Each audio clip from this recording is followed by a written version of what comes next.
Welcome back to the deep dive. Today we are taking a deep breath and really confronting a sensitive topic. It's one that's rooted in expectation, in desire, and that inevitable collision with reality. We're looking at these specific relationship dynamics where a partner, often the man, operates under this profound but ultimately fragile belief that he holds the absolute number one spot in her life, no matter what. That's exactly it. We've been digging into some sources on this, particularly the illusion of priority in mistress relationships. Yep. And the core takeaway, which, can be a really painful thing to realize, is this central misconception, this idea that I will always be her number one priority. It's an assumption that's almost always built on the intoxicating intensity of how a relationship starts, not the practical reality of how it continues. Right. So our mission for you today is clarity. We're going to unpack the psychological source of this deep-seated desire for unconditional priority. Then we'll get into the specific practical life stuff that pretty much guarantees this priority structure is going to shift. And we want to explain why seeing this reality now is it's the shortest path to avoiding some pretty deep disappointment down the line. We have to kind of dissect the fantasy to get to the truth. Please like, subscribe, and leave a comment. You are doing important work. Okay, let's get into it. And we have to start where the illusion begins. And what's interesting is that our sources push us past the relationship itself and, right into the man's own internal world. This is where it gets really fascinating because the source material points the root of this expectation not at romantic love, but at something much older. Precisely. The sources call the engine driving this whole illusion the childish desire for unconditional love. Now, that's a heavy term, I know, but it's very specific. It means the man is looking to his partner to fulfill a need at that. Well, that maybe wasn't met by a parent or a primary caregiver way back in his formative years. But hold on a second. Isn't all romantic love based on some kind of idealization, at least at the start?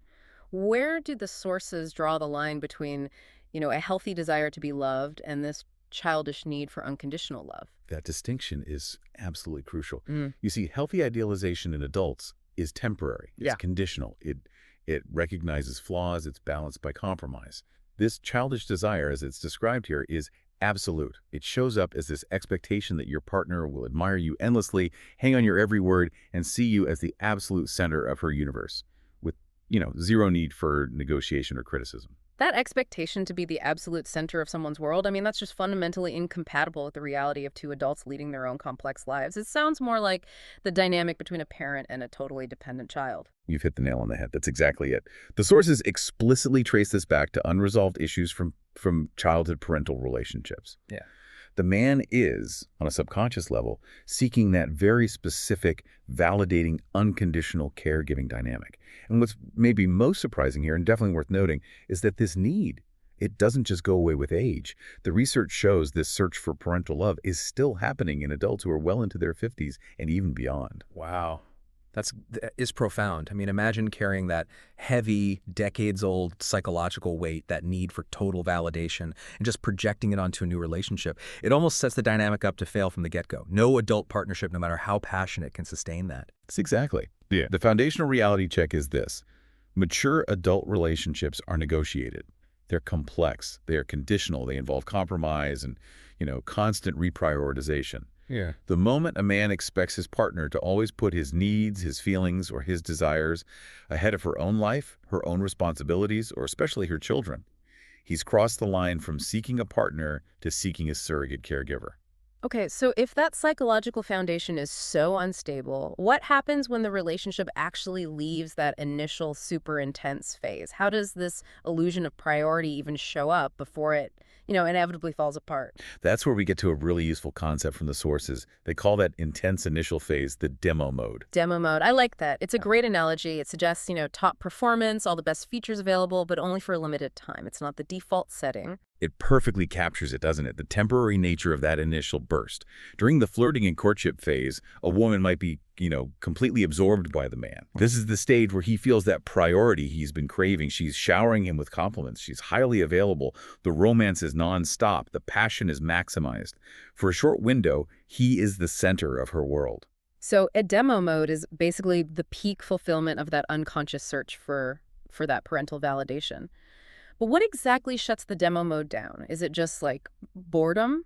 Or are there specific, predictable things that guarantee he's going to move down the priority list? It's not about boredom, it's about pure practicality. The sources are really clear that this intensity is temporary and that, quote, a man rarely remains in first place once the relationship tries to merge with real life.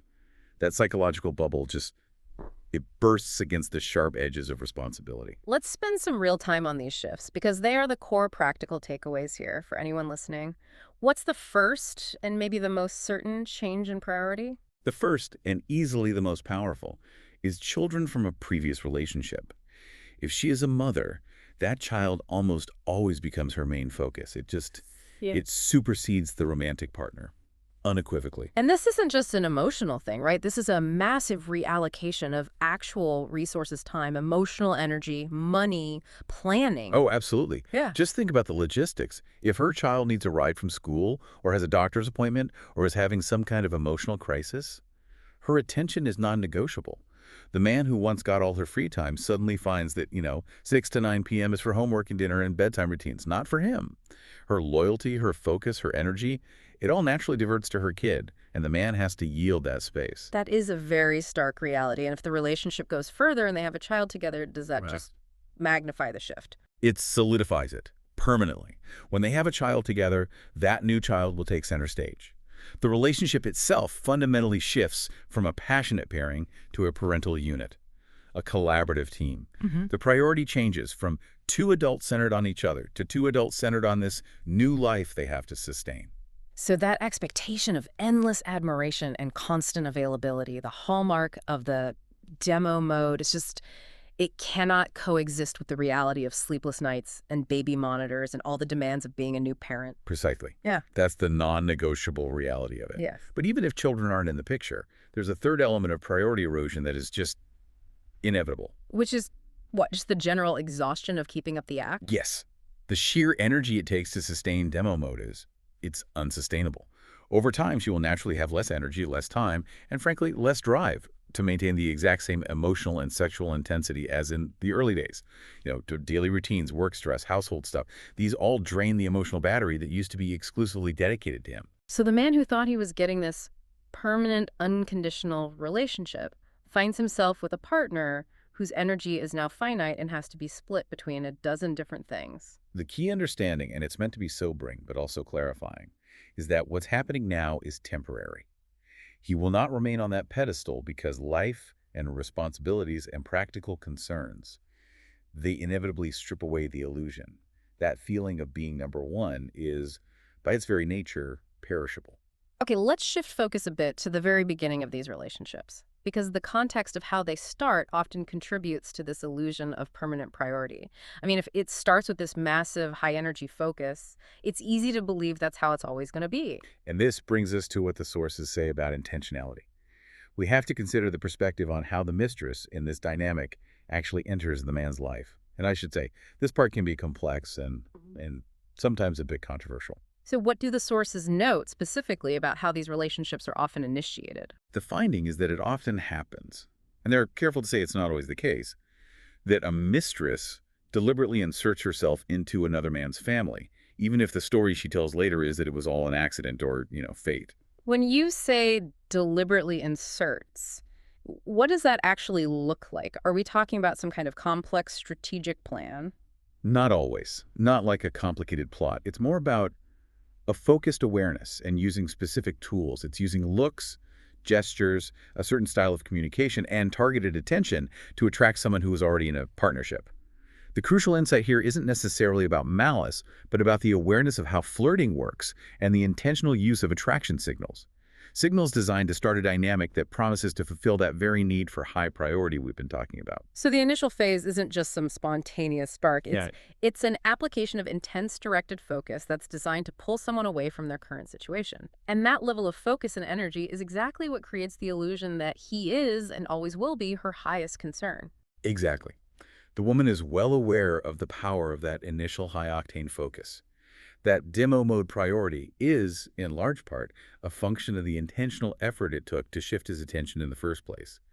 And that high level of emotional investment, it just can't be sustained once the courtship mission is over and the reality of adult life sets in. Which brings us full circle, really. The central conclusion is that believing he will always be the absolute priority is a foundational mistake.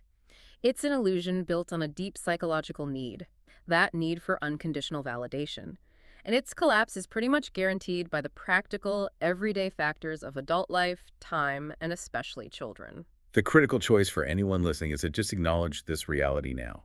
Seeing the relationship structure for what it is, a dynamic that must inevitably shift away from its initial intensity, is really the only way to protect yourself against some profound disappointment later on, when life takes its rightful and necessary priority over a romantic fantasy. That is a challenging truth, but ultimately a freeing one to absorb.